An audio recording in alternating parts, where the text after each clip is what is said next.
қазір компаниялар келеді, қостық бәрін. Местный компаниялар істейді. Местный компаниялар істейді. Бәрін осындай, не жоқ. Қайырлы күн достар, қазір менімен бірге Жамбыл облысы әкімінің орынбасары Ерболат Абрайханұлы. Сіз 8 мекемеденіз, қай мекемелер? Атап айтсаңыз. Жоқ, 8 үй. Аймансур деген компания осы жерде істейді. Жоқ, енді қандай нелер?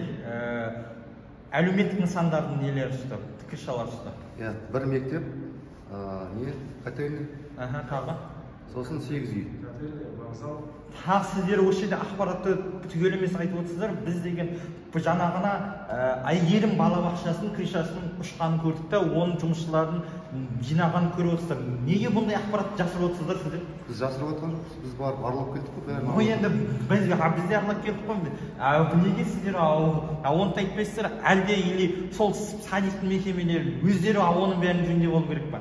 Жоқ, бәрін осылай. Жоқ, онда не үшін айтпай тұрсыздар Әйгерім балабақшасын?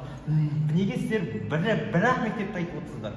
Біз енді оның бәрін көріп үлгермей жатырмыз ғой. Жоқ, міне центрде тұрғы ол жерде. Бұл жерде